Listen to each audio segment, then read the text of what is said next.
We just couldn't come to an agreement on it. I mean, it was 9-1. The one guy wouldn't give. In favor of Sarah. The hang-up was everybody couldn't get past her criminal side of her life, which really had nothing to do with this case. And there was a couple that just couldn't get beyond that she had lied. On Friday, a federal judge declared a mistrial in the defamation suit filed by Sarah Jones. She's the former Cincinnati Bengals cheerleader who sued a semi-pornographic website that claimed falsely that Sarah had sex with everyone on the Cincinnati Bengals football team.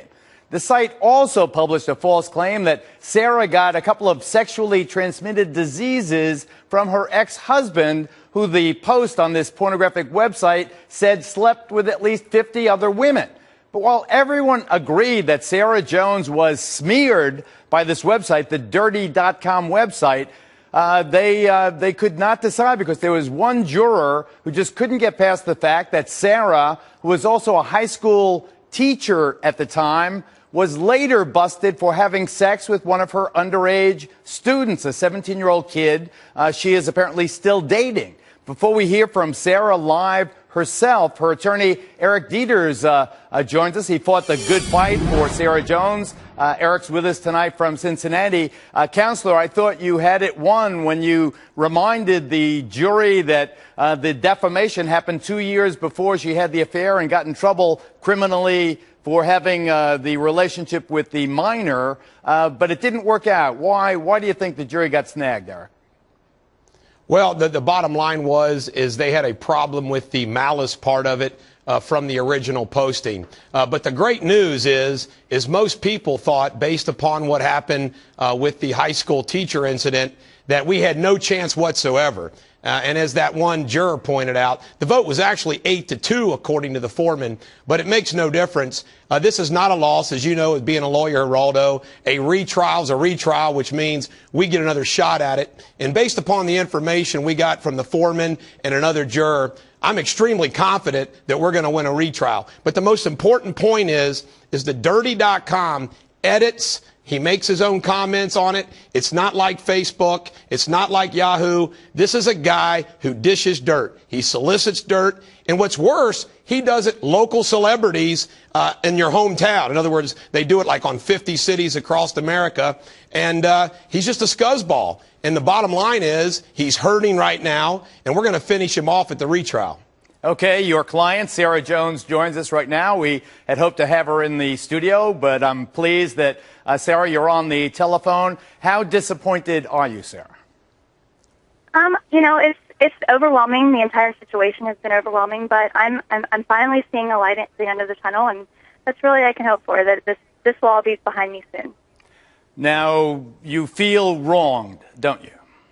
Absolutely. What happened, and regardless of the criminal case, what he did was wrong, and this is much bigger than me. This is on a huge scale, that he does this to people, and he hurts these people for entertainment and for business, and he makes money off other people's downfall, and somebody has to put a stop to it. And, you know, it takes a lot of courage to stand up to somebody, one person to stand up to an entire website, entire army that is going after you, and, you know, it's difficult to do, but somebody's got to do it.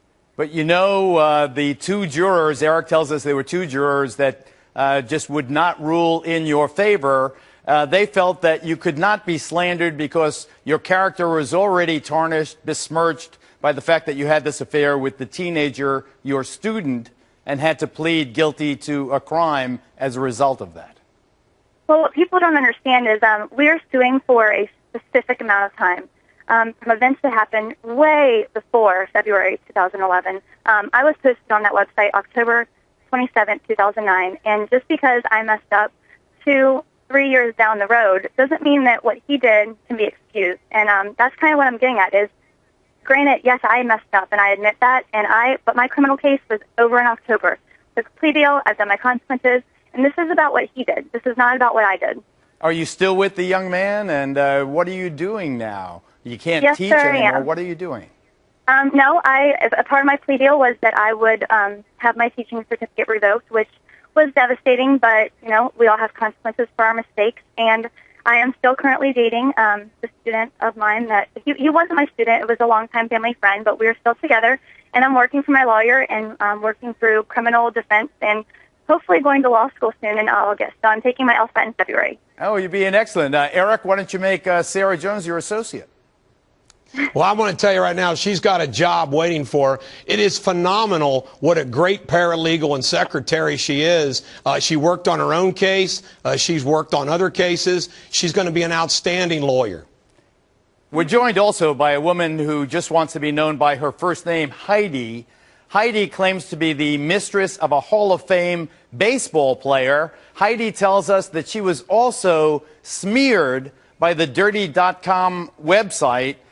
So, Heidi, I guess you don't want to tell us who the baseball player is. What did they say about you, or what did they do to you that you feel is actionable? Right. Well, basically what happened to me was I'm a little reverse from Sarah. Someone else posted things about Sarah. I actually submitted something to the Dirty.com, and unfortunately, Nick Ritchie and his staff took it out of context. What they told me they were going to do, they did not do. They posted names, they posted photos. I told them to take it down. I was supposed to be able to approve what they posted. They did not let me do it, and it just got out of control.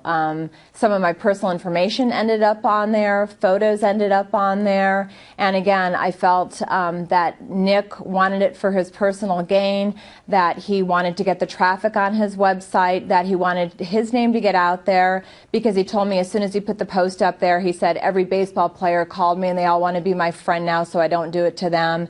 And so mine's a little bit reversed from Sarah, but I know for a fact that Nick does his own posts. All right, but Heidi, enough about Nick. Now, is it true that the lawyer for the baseball player was at Sarah Jones's trial and he was trying to chase you, so you didn't reveal the name of the baseball player? What was going on there? He contacted me and was offering me what he could do, so I didn't reveal the name. I told him I wanted nothing from him. I don't want anything from him. And then he went down to the courthouse and was harassing Mr. Dieters. Totally unprofessional, totally unethical. I advised him I had an attorney and he needed to talk to my attorney, and he kept trying to call me. Okay, Heidi, let me just go back to Eric. Eric, would you call Heidi as a witness in a retrial?